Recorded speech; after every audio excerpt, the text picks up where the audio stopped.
The 3-second rule. Many spectacular and effective actions occur in the restricted areas under the baskets. They often are very brief, but still include dribbling, passes, fakes, and shots. The 3-second rule was introduced at the time when tall players positioned themselves under the opponent's basket, stayed there for quite a long time, received the ball, and scored easy baskets. The 3-second rule tries to restrict the sole advantage of height and its domination over more skillful play. The rules say that for a player to be regarded as outside of the restricted area, he must have both feet outside it. After being in the restricted area for nearly 3 seconds, Black 15 places his right foot outside, but his left foot is still inside the restricted area. He slightly moves and steps on the line with his left foot, but it is still not enough for him to be considered as leaving the area. Black 15 then moves to the other side and momentarily places himself outside again with his right foot only. He is constantly moving and moves back to the middle of the restricted area and finally leaves after spending almost 10 seconds there. Let's see it again.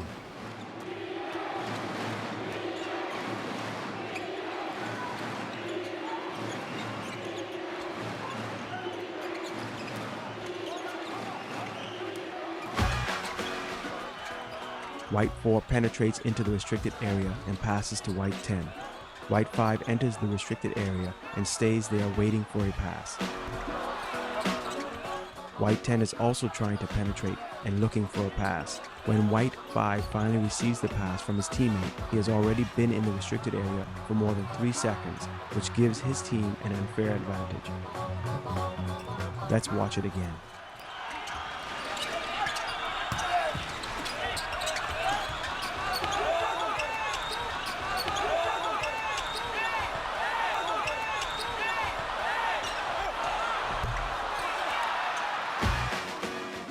In the next situations, the officials correctly call the 3-second violation. The white team controls the ball in the front court. White 14 enters the restricted area and stays there without the ball for more than 3 seconds. He receives a pass, begins his dribble, but the official has already called a violation.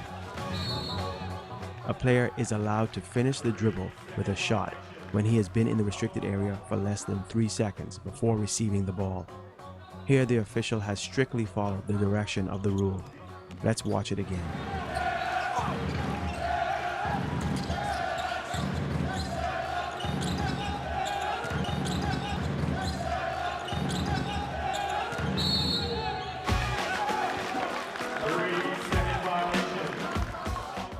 The blue team controls the ball in the front court. Firstly, Blue 5 and a little later, Blue 15 enter the restricted area. Blue 15 receives a pass. He could attempt a shot, but he has been closely defended. He passes the ball to his teammate. Blue 15 leaves the restricted area, but a violation is called on Blue 5, who is penalized for being in the restricted area for more than 3 seconds. Watch this play again.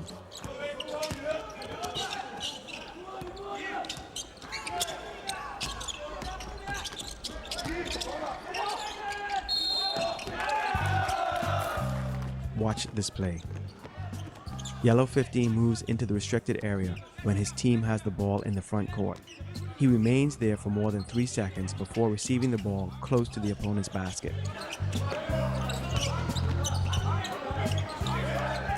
This violation is missed, and in addition, a foul on the defender is called while Yellow 15 is shooting. The 3-second violation should have been called earlier. According to the spirit of the basketball rules, when a player makes an attempt to leave the restricted area, he must be allowed to leave it. Even if the whole time the player has remained in the restricted area slightly exceeds the 3 seconds, a violation is correctly not called. White 4 dribbles into the restricted area, but Red 12 plays perfect defense, and therefore White 4 has to pass the ball to his teammate. Realizing that he has been in the restricted area too long, White 4 attempts to leave it. No call by the officials. This is the correct decision. White 13 passes the ball from the three-point line to teammate White 5 and cuts to the restricted area. White 5 prepares to attempt a shot, but two defenders jump to block his possible shot. Well guarded, White 5 passes the ball back to White 13, who has been in the restricted area for less than 3 seconds. White 13 fumbles the ball, and the whistle is blown by the officials for a 3-second violation. According to the spirit of the rules, this is incorrect. Watch this play again.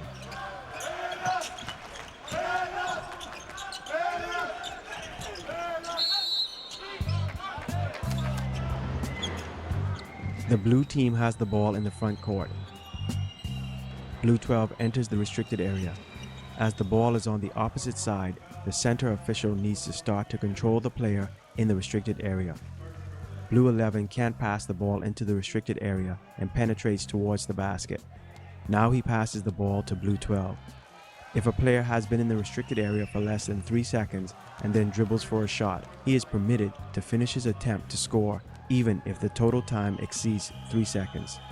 The attacking player fakes his opponents and dribbles.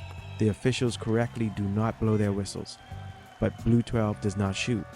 He passes the ball to his teammate Blue 10. This is a 3-second violation committed by Blue 12, which should have been called, and the basket by Blue 10 should have been cancelled. Watch this play one more time.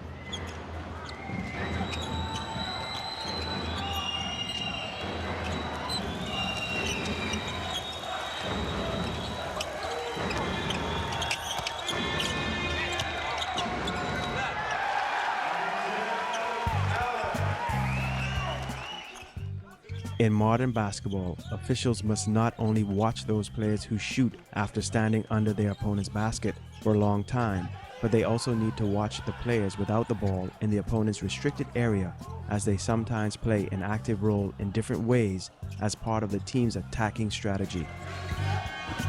For example, here the offensive player attracts a defender who they may need to switch to another opponent, or he gains a favorable rebound position.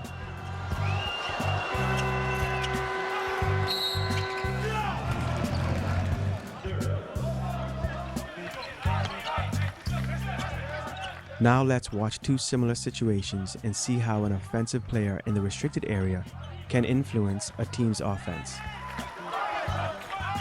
Black 6 enters the restricted area.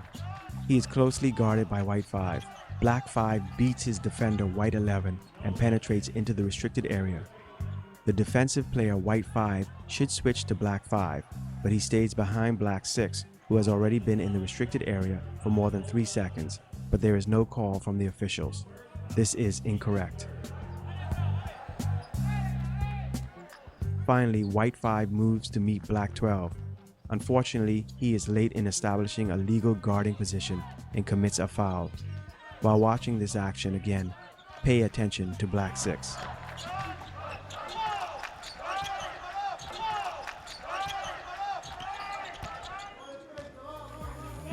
The white team controls the ball in the front court. White 13 enters the restricted area. He is defended by Blue 13. This play must be controlled by the center official. The defensive player looks in the direction of the nearest official, waves his hands trying to attract the referee's attention to White 13, who remains in the restricted area for more than 3 seconds. But there is no call. This is incorrect. At this moment, White 5 penetrates to the basket. As in the previous example, the blue player is too late to switch, and he moves under the offensive player, who is in the air, and a blocking foul is called. But the 3-second violation by White 13 should have been called earlier. You can count the seconds yourself to see how White 13 stays in the restricted area and thus having to be guarded by the defensive player.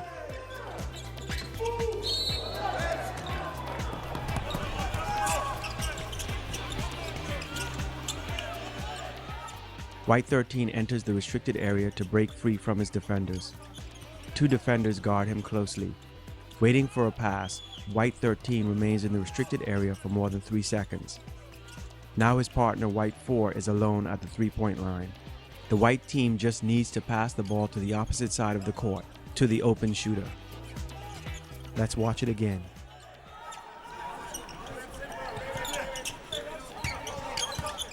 It must be a 3-second violation call. Finally, it needs to be said that a violation, if called, must be when the 3-second period was obviously controlled and has been clearly exceeded.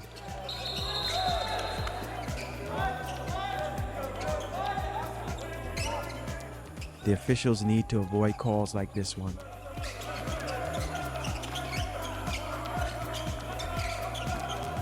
The teammate of Black 11 attempts a shot, no more than 2 seconds counting for Black 11.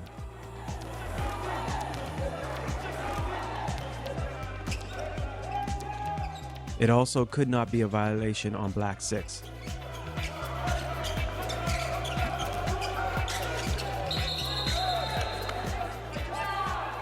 Black 6 attempts a shot as there is no more than 1 second counting for him.